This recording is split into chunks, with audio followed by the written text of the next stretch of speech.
नमस्कार मित्रों, कर्मयोगी चैनल में आपका हार्दिक स्वागत है।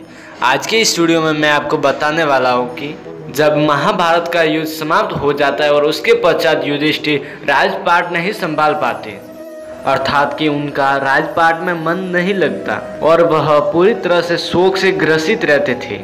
तब पश्चात शोक से ग्रसित एवं दुखी युधिष्ठिर पितामह भीष्म के पास में गए, जो सरसैया पर सो रहे थे, और उनके पास में जाकर वह शोक मुक्त हो जाते हैं। तो फिर दोस्तों, ये सब जानने के लिए आप हमारे इस वीडियो के साथ में बने रहिए अंत तक। युधिष्ठिर ने उनके पास में जाकर कहा, पितामह, आपने नाना प्रकार से शांति के सूक्ष्म स्वरूप का शोक से मुक्त होने के विविध उपायों का वर्णन किया, परंतु आपका यह ऐसा उपदेश सुनकर भी मेरे हृदय को शांति नहीं है। हे पितामह, आपने इस विषय में शांति के बहुत से उपाय बताए, परंतु इन नाना प्रकार के शांतिदायक उपाय को सुनकर मेरे स्वयं के द्वारा किए गए अपराधों से मुझे कैसे शांति प्राप्त होगी।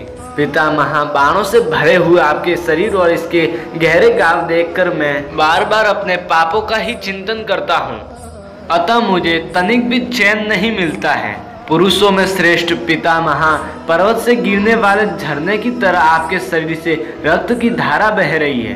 आपके सारे अंग खून से लथपथ हो रहे हैं। इस अवस्था में आपको देखकर मैं वर्षा काल के कमल की तरह गला हुआ दुखी होता जाता हूँ। मेरे ही कारण समरांगन में शत्रुओं ने जो पितामह को इस अवस्था में पहुंचा दिया, इससे बढ़कर कष्ट की बात और क्या हो सकती है। आपके सिवा और भी बहुत से नरेश मेरे ही कारण अपने पुत्रों और बंधुओं सहित युद्ध में मारे गए हैं। इससे बढ़कर दुख की बात और क्या होगी। नरेश्वर, हम पांडव और धृतराष्ट्र के सभी पुत्र काल और क्रोध के वशीभूत हो यह निंदित कर्म करके न जाने किस दुर्गति को प्राप्त होंगे। नरेश्वर, मैं राजा दुर्योधन के लिए उसकी मृत्यु को श्रेष्ठ समझता हूँ, जिससे कि वह आपको इस अवस्था में पड़ा हुआ नहीं देखता है।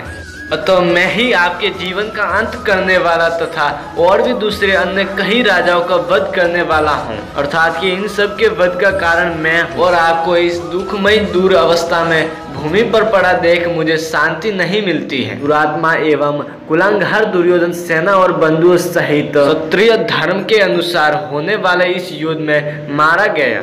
वह दुष्टात्मा आज आपको इस तरह भूमि पर पड़ा हुआ नहीं देख रहा है, अतः उसकी मृत्यु को ही मैं यहाँ श्रेष्ठ मानता हूँ, किंतु अपने इस जीवन को नहीं। अपनी मर्यादा से कभी नीचे नहीं गिरने वाले पितामह, यदि भाइयों सहित मैं शत्रुओं द्वारा अपने ही युद्ध में मार डाला गया होता तो आपको इस प्रकार सरसैया पर पीड़ित और अत्यंत दुख से आतुर अवस्था में नहीं देखता। नरेश्वर, निश्चय ही विधाता ने हमें पापी ही रचा है। राजन, यदि आप मेरा प्रिय करना चाहते हैं तो मुझे ऐसा उपदेश दीजिए जिससे मैं परलोक में भी मुझे इस पाप से छुटकारा मिल सके। भीष्म जी कहते हैं, महाभाग, तुम तो सदा परतंत्र हो, काल अदृश्य और ईश्वर के अधीन हो, फिर अपने को शुभाभूम कर्मों का कारण क्यों समझते हो। वास्तव में कर्मों का कारण क्या है, यह विषय अत्यंत सूक्ष्म तथा इंद्रियों की पहुँचने से बाहर है।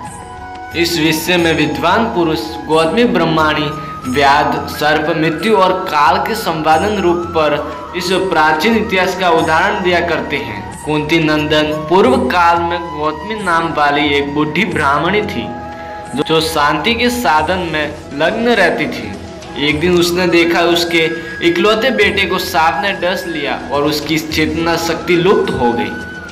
और इतने में ही अर्जुनक नाम वाले एक व्यक्ति ने उस सांप को तत्काल ही पकड़ लिया और वह माता गौतमी के पास में जाकर बोला, यह वही नीच सर्प है जिसने तुम्हारे पुत्र का वध किया है। तो तुम ही बताओ कि मैं इसका कैसे वध करूं, इसे आग में झोंक दूं या इसके टुकड़े टुकड़े कर डालूं। बालक की हत्या करने वाला यह पापी सर्प अब अधिक समय तक जीवित रहने योग्य नहीं है। और गौतमी बोली, अर्जुनक, छोड़ दे इस सर्प को, तू अभी नादान है, तुझे इस सर्प को नहीं मारना चाहिए। आखिरकार होनी को कौन टाल सकता है, अतः तुम इस सर्प को छोड़ दो, तुम पाप के भागीदार मत बनो।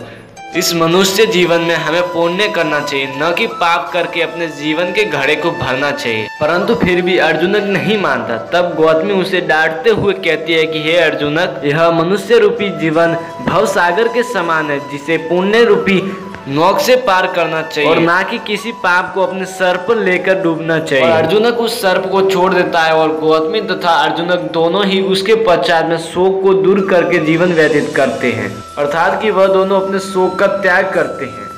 तो फिर युधिष्ठिर, सब मनुष्य अपने अपने कर्मों के अनुसार प्राप्त होने वाले लोकों में ही जाते हैं।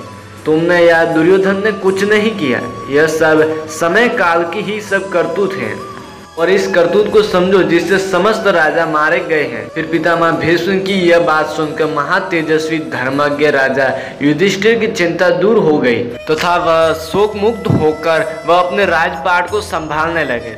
तो फिर दोस्तों, इस वीडियो में दी गई जानकारी अगर आपको पसंद आई हो तो कृपया हमारे इस वीडियो को लाइक, कमेंट, शेयर एंड हमारे कर्मयोगी चैनल को सब्सक्राइब करना बिल्कुल ही ना भूलें। तो फिर ठीक है दोस्तों, आज के लिए इतना ही। फिर मिलते हैं अगले वीडियो के साथ में।